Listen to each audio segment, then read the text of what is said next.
숨겨진 진실을 파헤치는 J-파일입니다. 오늘도 한 편의 기록을 시작하겠습니다.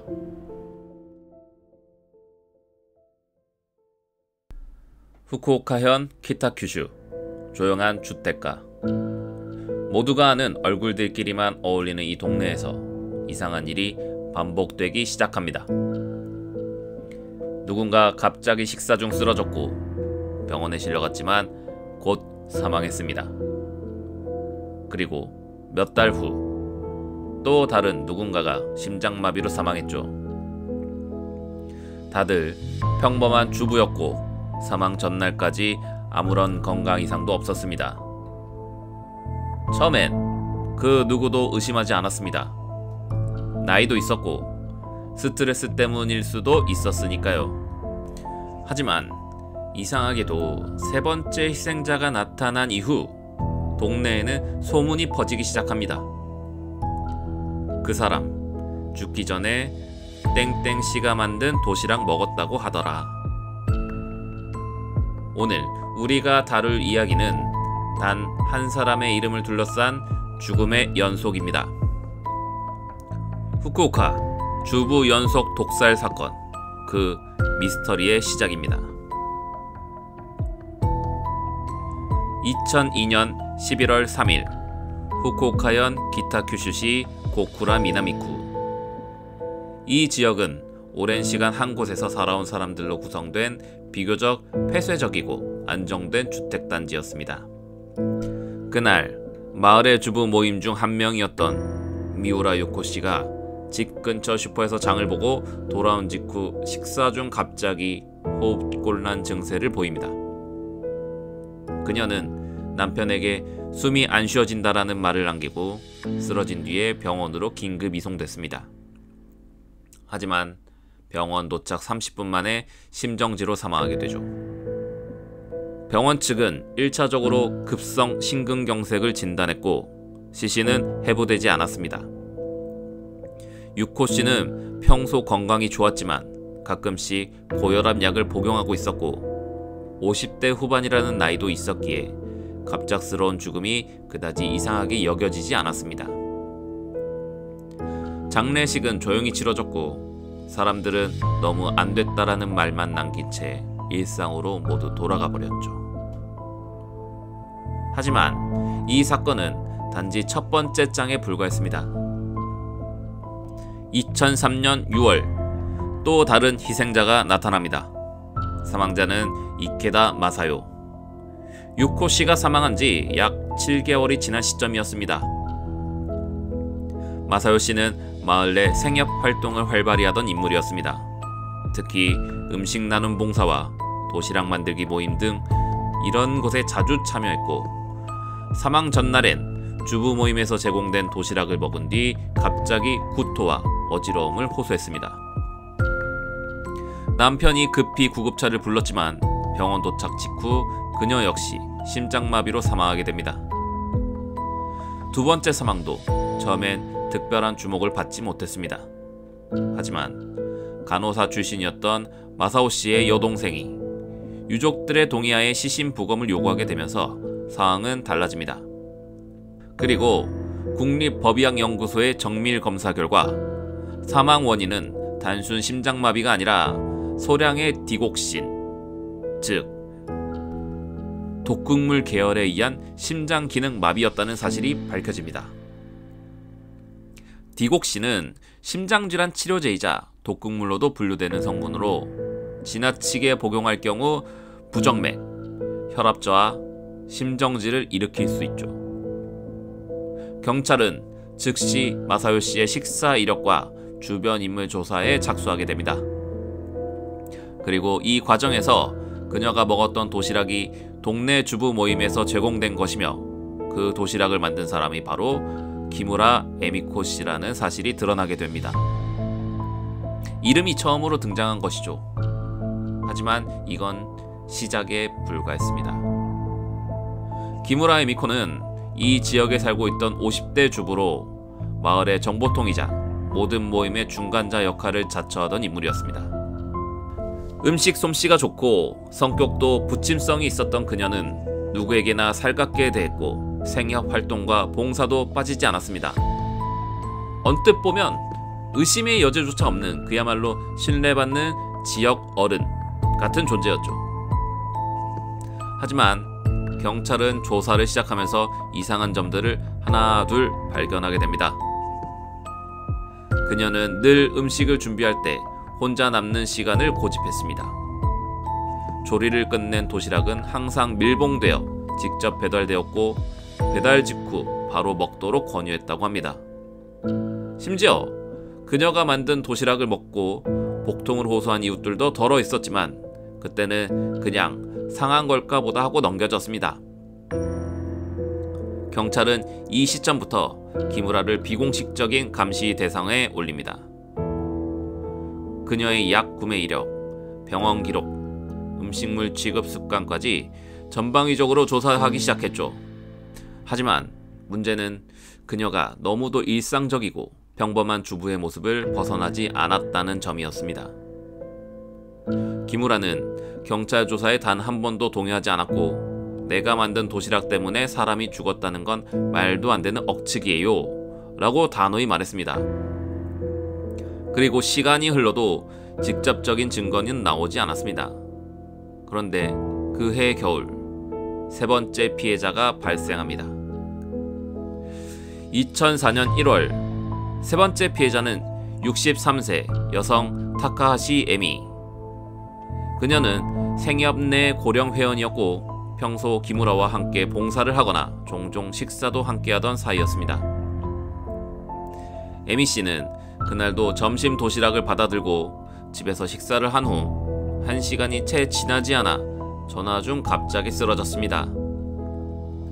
이웃이 곧장 구조 요청을 했지만 병원 도착 전 이미 사망한 상태였고 의료진은 그녀의 눈동자와 입 주변에 남은 발적 반응을 이상하게 여겨 부검을 요청하게 됩니다. 그리고 이 부검에서도 디곡신 성분이 검출됩니다. 3건의 사망, 모두 디곡신에 의한 심장정지, 모두 여성, 모두 생협 관계자, 그리고 모두 식사 직후 사망했다는 점. 경찰은 더 이상 단순 사고나 자살로 처리할 수 없는 상황이라고 판단했고 본격적으로 타살 수사로 전환하게 됩니다. 기무라의 이름은 세 사건 모두에 등장하고 있었고 그녀는 공식적으로 용의자로 지정되지는 않았지만 경찰 내부에서는 강력한 1차 피의자로 분류되기에 이릅니다. 기무라 에미코. 사건 초반 그저 활발한 주부였던 그녀는 이제 경찰의 수사망의 중심에 서 있었습니다. 하지만 경찰은 여전히 직접적인 증거 부족이라는 벽에 부딪히고 있었습니다. 모든 피해자에게 도시락을 건넨 건 분명 그녀였지만 그 도시락 안에서는 디곡신이 검출되지는 않았습니다. 섭취 후 시간이 지나고 남은 음식물은 이미 폐기된 상태였기 때문이죠. 그래서 경찰은 시선을 달리합니다. 기무라는 디곡신을 어디서 구했는가? 이 물질은 의약품으로 분류되며 처방 없이 구입할 수 없습니다. 조사 결과 기무라는 1999년부터 2002년까지 간병인 아르바이트를 하면서 병원에서 일했다는 사실이 밝혀졌습니다. 그 병원은 고령 환자 대상 심장질환 치료가 특화된 곳이었고 디곡신을 포함한 심장 약물들을 일상적으로 취급하던 의료기관이었습니다. 당시 병원 관계자들은 기무라는 3년 동안 별 문제 없이 일했고 약품 보관실에는 일반 직원이 출입이 제한되어 있었다고 진술했습니다. 하지만 경찰은 그녀가 청소와 쓰레기 처리 명목으로 약품이 버려지는 트레이에 접근할 수 있었다는 점을 주목합니다. 즉, 사용하고 남은 약, 폐기 예정 약물 등을 통해 디곡신 소량을 확보할 수 있었을 가능성이 있었던 겁니다. 또한 경찰은 기무라의 집을 수색했지만 디곡신 원액이나 약병 같은 직접적인 물증은 발견되지 않았습니다. 단지 조미료통 중 일부에서 미량의 비정상적인 잔류성 물질이 검출되었고, 이는 향후 수사의 간접 정황 증거로 활용되게 됩니다. 하지만 이 정도로는 살인죄로 기소하기엔 턱없이 부족했죠. 사건이 전국 언론에 알려지자 기타큐슈 지역은 말 그대로 공포에 휩싸입니다. 특히 기무라와 가까웠던 주부들 사이에서는 그녀가 정말 사람을 죽였을 리 없다는 주장과 진짜일지도 몰라, 우리도 당할 수 있었다는 거잖아 라는 공포심이 교차했습니다. 기무라는 TV 인터뷰 요청도 거절했고 취재진 앞에 서지도 않았습니다. 집에 머물며 외출을 최소화했고 경찰 조사 외에는 아무 말도 하지 않았죠. 그런데도 그녀는 마을 안에서 완전히 고립되지는 않았습니다. 그녀를 감싸는 몇몇 이웃들은 이렇게 말합니다. 에미코 씨는 원래 몸이 약한 사람 돌보는 일도 많이 했어요. 모임에 나오면 항상 남들 것보다 정성스럽게 도시락을 싸왔고요. 이런 사건에 엮일 사람이 아니에요. 그들의 진심 어린 신뢰는 때로 무지였고 어쩌면 무서운 공범적 침묵이었을지도 모릅니다. 한편 경찰은 기무라가 다른 사람에게 독극물 사용법을 알려준 정황을 확보하게 됩니다. 그녀의 전 생협 지인 중 한 명이 기무라에게 이 약은 소량만 먹여도 위험하다는 말을 들은 적이 있다고 증언한 것이었죠. 이 증언은 기무라에게 유죄를 입증할 수 있는 동기나 지식을 보여주는 간접 증거였지만, 역시나 일본 형사법상 기소 요건을 충족시키기엔 미약한 수준이었습니다. 2005년 12월 기무라 에미코를 둘러싼 3번의 사망사건은 모두 심장마비와 우연한 식사 후 돌연사로 기록돼 있었습니다. 경찰은 여전히 그녀를 유력한 용의자로 보고 있었지만 일본법상 기소에 필요한 직접 증거 부족이라는 한계 앞에 번번이 부딪혔습니다.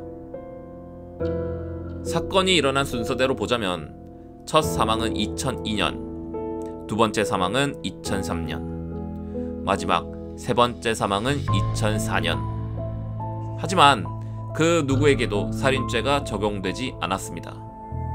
단 한 차례의 기소도 한 명의 체포도 이루어지지 않은 채 3명이 사망한 사건은 미결 사건으로 남게 됩니다. 그리고 2010년 일본의 형사소송법 기준에 따라 이 사건은 공소시효 만료를 맞이하게 됩니다. 디곡신 성분이 검출된 정황, 사망 시점의 패턴, 그리고 모든 사건에서 동일하게 연결되는 인물, 그 모든 것이 있었음에도 사건은 법적 종결을 맞게 된 것이죠. 경찰은 언론을 통해 이 사건은 지금도 해결되지 않은 채 남아있다는 짤막한 발표를 했고, 피해자 유족들과 시민단체는 강하게 반발했습니다. 또한 유족 대리는 이렇게 말했습니다.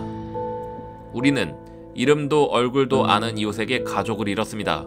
그런데 법은 증거가 없으니 어쩔 수 없다는 말만 합니다. 이게 진짜 정의입니까? 그 후 기무라 에미코는 어디로 갔을까요? 공소시효가 만료된 이후에도 그녀는 기타큐슈에서 벗어나지 않았습니다. 오히려 사건이 잊혀질 무렵에는 다시 일부 지역 행사의 모습을 보이기도 했습니다. 혐의를 받은 적이 있지만 무죄라는 방패는 생각보다 강력했습니다. 그녀는 지금도 자유의 몸입니다. 하지만 사람들 사이에서는 그녀는 그랬다는 암묵적인 인식이 퍼져 있습니다. 이웃들은 더 이상 그녀와 도시락을 나누지 않고 새로 이사온 사람에게는 그 집 조심하세요. 예전에 무슨 일이 있었던 집이거든요. 라는 말을 속삭이곤 합니다. 그녀는 경찰의 감시 대상에서도 이제 제외됐습니다. 그녀를 쫓는 이는 아무도 없게 된 것이죠. 하지만 그녀는 정말 범인이었을까요? 혹시 진범은 따로 있었던 건 아닐까요? 모든 정황이 그녀를 가리켰고 그녀만이 독극물에 접근할 기회와 수단, 동기를 갖고 있었지만 법적 판단은 끝내 내려지지 않았습니다. 그런 이유로 이 사건은 지금까지도 죽이는 친절함, 일본형 독살 미제 사건의 대표적 사례로 남아 있습니다. 3명의 주부가 도시락을 먹은 후 쓰러졌습니다. 심장마비로 죽은 것처럼 보였고 죽은 그 자리엔 아무도 없었습니다. 범인이 있었다는 증거는 충분했습니다. 하지만 법정에 설 수 있는 증거는 없었습니다. 그녀는 여전히 살아있고 이름과 얼굴은 공식 기록에 남지도 않았습니다. 그 어떤 죄목도 벌도 낙인도 없이 그저 조용한 살인의 풍경 속에 섞여 있을 뿐입니다. 오늘의 J파일 여기까지입니다. 청취해주셔서 감사합니다.